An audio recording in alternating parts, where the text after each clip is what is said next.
Hi, this is Eric Dodd from OmniFit, and I actually have a secret to tell you. Yeah, a secret. So one thing that is very important for me to do, regardless of what exercises I would give somebody, is knowing where they are physically first. And to know what someone is physically, you have to be able to do one thing, or actually three things really well. And they all may sound similar, but these three things are probably the most important things to do before you do any sort of exercise with somebody. Is you have to be able to modify, that's number one, modify, that's number two, and modify, number three. So I'm actually going to talk about what it is to modify exercise and why it's so important. Because the realities of life is we all have issues with our body. All of us. I do, you do, or maybe you do, but I know all of us have issues with our bodies. Some things we can do really well, some things that hurt, some things for whatever reason we can't do. So we have to be able to modify exercises that allow us still to get a great workout, but don't contribute to any more issues we may have to our body. And even in some cases, make issues better or improve certain issues or whatever issues are going on in your body. So modifying, to be honest with you, is probably the one of the most important thing I do with myself, in regards to anybody else, is modify. How can I modify an exercise to make it still effective for somebody? So we're going to talk about 5 things and using some real life examples that you can do to modify your workout.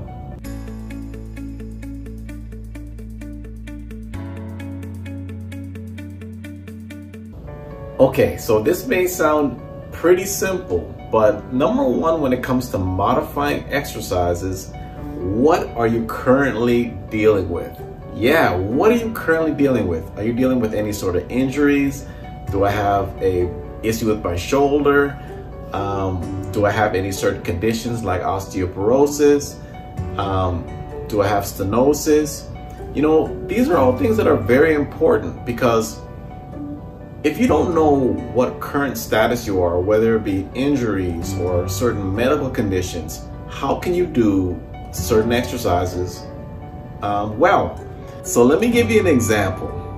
Osteoporosis is a condition where they typically get you to try to restrict or avoid certain movements. So when it comes to exercise, you'd probably try to build your exercise program around things that wouldn't contribute to you having more spinal issues. Stenosis is similar. There's certain movements in stenosis that they typically try to get you to restrict or avoid more often than not. So that's the kind of things you got to look into before you exercise. How do you modify your program? How do you modify your exercise to still get the most out of it, but not completely not do it? So that's number one. Next, I want you to really work within a comfortable range of motion. So I'm going to give you a really great example. So if you see this video here of this guy squatting, you'll notice he is able to squat below parallel. So what I mean below parallel, he's actually able to drop his hips lower than his knees.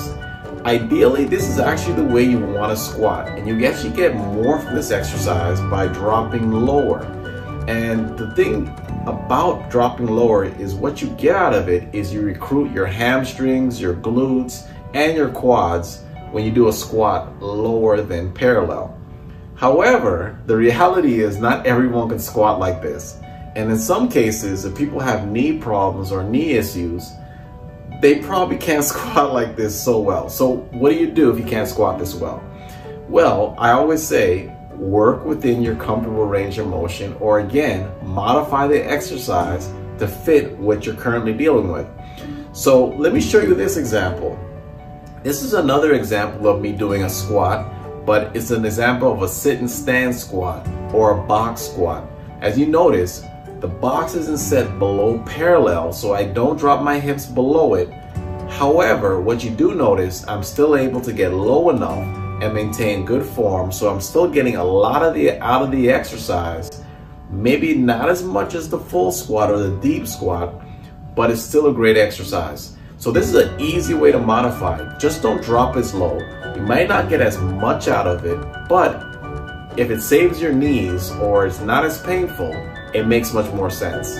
Going back to the squat, a major reason why you modify again is so you teach the proper way of doing it, or the proper way or the proper technique of doing the exercise. So let me show you a video I shot recently where I'm kind of doing a hip hinge, kind of a squat. Either way, it looks terrible. You notice that my knees are jutting out and my hips are not dropping back or shooting back, which is really the proper way of getting down in that squat kind of form. Well, the great thing about using, again, going back to this box squat example, it really forces you to, one, make sure you keep your hips back as you're going down. So it gives you a target.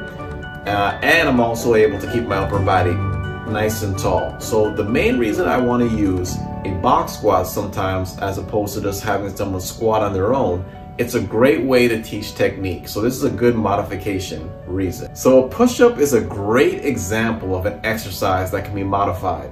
So I work with a lot of people who are older adults. And the first thing when it comes to push-up that I hear that's a problem is your wrist. Because being in a push-up, your wrist has to be in this position. So a good way to modify it, if you can do a push-up, is just to do it from your fist, or to make your fist and do it in this position. So your wrist never has to bend, and it actually makes it a lot easier to be able to push off the ground. So for a lot of people, also doing it from your toes, that you can see in this example of a traditional push-up, a lot of people can't do this. So what's an easier way to modify this exercise? Well, if you see in this example, it's doing it from your knees. So doing it from your knees takes a little bit of the weight of with your whole body being placed on your arms. So another way to modify is this. To take it even further, you could also do it off the wall or a counter. The way to modify it off a wall or a counter is you have to move your feet away. So mine were pretty close to the wall, but the further I move my feet away from the wall, I'm able to modify it and make it more challenging. So I want you to take a look at this video. This exercise might be something you've seen done many times. This is a shoulder press, and you may have even done this exercise yourself. So why I included it in the exercises or things to modify is this may just fall into the category of just don't do. And the reason I say that is if you have a shoulder impingement and you're lifting weights over your head, that just actually might make your problem worse. So that's why it's so important to find out what you're physically dealing with and take away the exercises that are not going to help you at all. So that's it for today. This is Eric Dahl from OmniFit. Take care.